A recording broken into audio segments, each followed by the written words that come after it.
Everyone, hope everything's going well. This video may piss off a few people, but once again, I tell you what I think. I do this on my sports card channel. It used to rub people the wrong way on my other channel, and then over time they understood where I was coming from. And right now, I have to be honest. Bitcoin has become a cult. And some people will be like, oh, wait, you're jealous that you haven't made money. You're like Peter Schiff. No, I've made money in the space. If you go back a few years ago to my videos, you could timestamp it. I was saying, hey, Coinbase looks like an opportunity, MicroStrategy. I was mocked by some people about that. Look, I've made money in Coinbase, in MicroStrategy, just looking at smart technicians. Smart technicians were pounding the table that this thing would be going higher. And I decided to follow these technicians. Now, yeah, there could be some more room to the upside. And I'm still trading around some of these miners, stocks, and all that. I'm trading around Pepe the coin. And I think that's a ridiculous idea with Pepe the frog. But the whole thing was a joke on, what was it, some alt-right meme, or they were memeing it like crazy and the media went crazy over it. I'm like, this is weird. I'm just going to put money in it because I think some people are just going to be buying Pepe the frog because guess what? Of that whole situation with that meme. That's the only reason why I bought it. I mean, people were complaining about crazy things a few years ago where the OK sign was racist. Some dude put an OK sign behind former Cubs, I think, outfielder Doug Glanville, and that guy was banned from Wrigley Field. He can't go to a Cubs game because he did an OK sign. So, like, weird things like that. I see Pepe the Frog. I just put money into it, like, earlier this year. Should I have put more? Yeah, I should have taken some of the profits from Coinbase, MicroStrategy, and rolled it into Pepe the Frog because that thing right now is going up like crazy, okay? But I can take my own personal bias out and look at, hey, look, this is what the technicians are looking at, okay? But I'm just looking at it now, taking away my unbiased, and here's my bias, though. I'm not trading based on this, but this is what I think. And some people will not like it. Well, too bad. Bitcoin has become a cult. I saw a similar situation in gold and silver close to a decade ago. And yeah, I was playing around with it. I've learned lessons from it. But the same situation happened in sports cards a couple years ago at the top. So a lot of people here involved in Bitcoin, they don't know that sports cards went like crazy from 2020 to 2021. It wasn't solely Bitcoin miners, and the stocks like Zoom, stocks like Peloton. The list goes on. GME, GameStop. There were other things that went up, and sports cards went up like crazy. It was a cult at that time. They think that a $500,000 card would just keep on going higher to a $100,000 card. There were videos like that. A lot of people did not go through that. I did. And I sold quite a bit of cards, and it was profitable. And sure, I bought some cards at the top too that are underwater, but I did well during that mania phase. And we are in this mania phase for crypto. And I just see all sorts of, in my opinion, crazy comments. And Michael Saylor, thank you, Michael Saylor, for making me money when I traded around crypto. But what he's saying sounds a bit ridiculous to me. He's saying basically the U.S. government should get rid of their gold to buy crypto. Basically for a Bitcoin reserve. And this is what a lot of people are pushing Donald Trump to do. Now, I don't think we're going to get hyperinflation in our lifetime, but just for future generations, how do governments get out of hyperinflation? It's through gold. Bitcoin is a new phenomenon. which a lot of people say that this one 80-year-old Japanese dude, Satoshi Nakamoto, created. Well, it looks like there's some evidence. People say it's weak evidence, but from what I looked at, maybe a guy named Paul Leroux created this. Maybe he used it for a money laundering operation. And maybe the name Satoshi Nakamoto is just simply a stage name, which sounds pretty cool. Because what would sound better? Satoshi Nakamoto as the creator of Bitcoin, or Paul Leroux? Paul Leroux still sounds okay, but it's not as cool as Satoshi Nakamoto. There's an allure to that.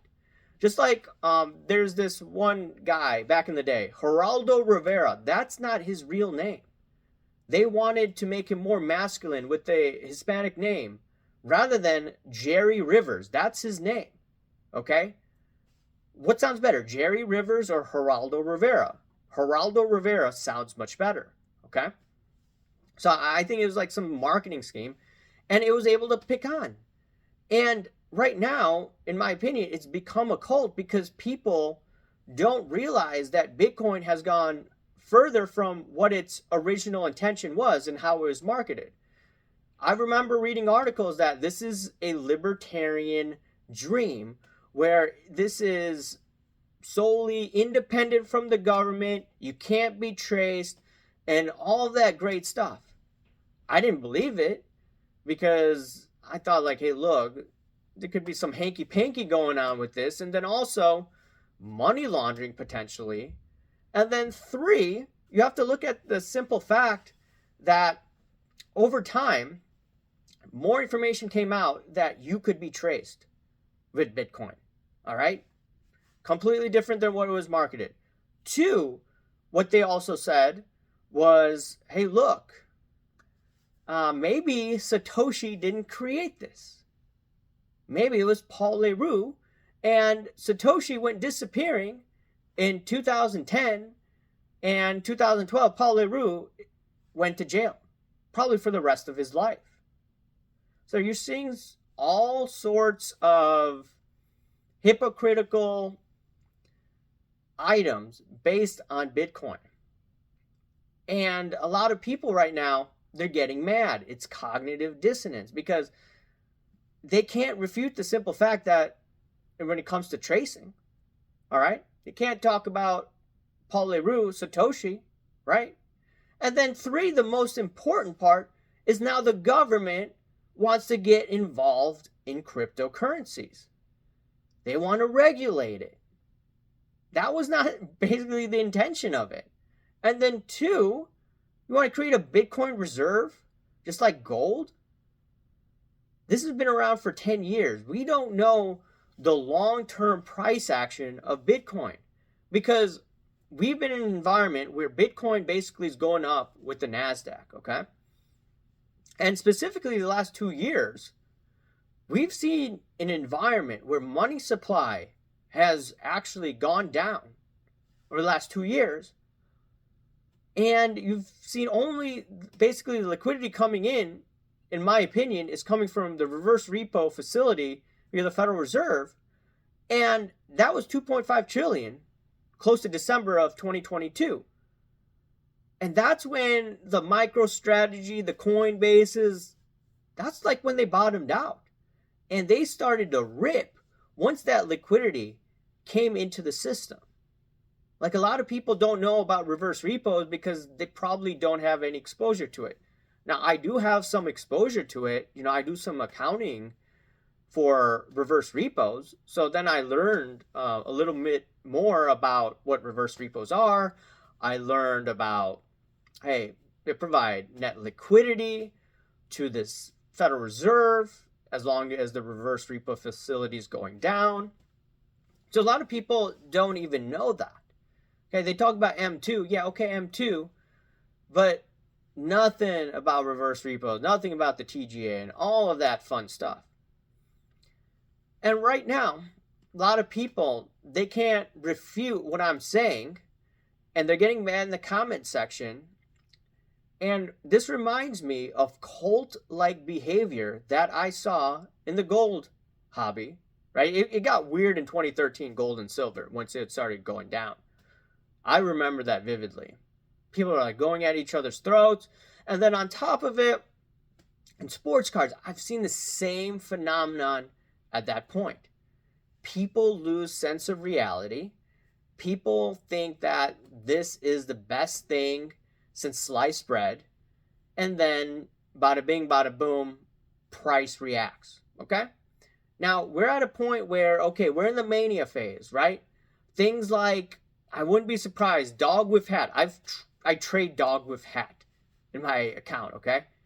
I trade, like I said, Pepe the Frog.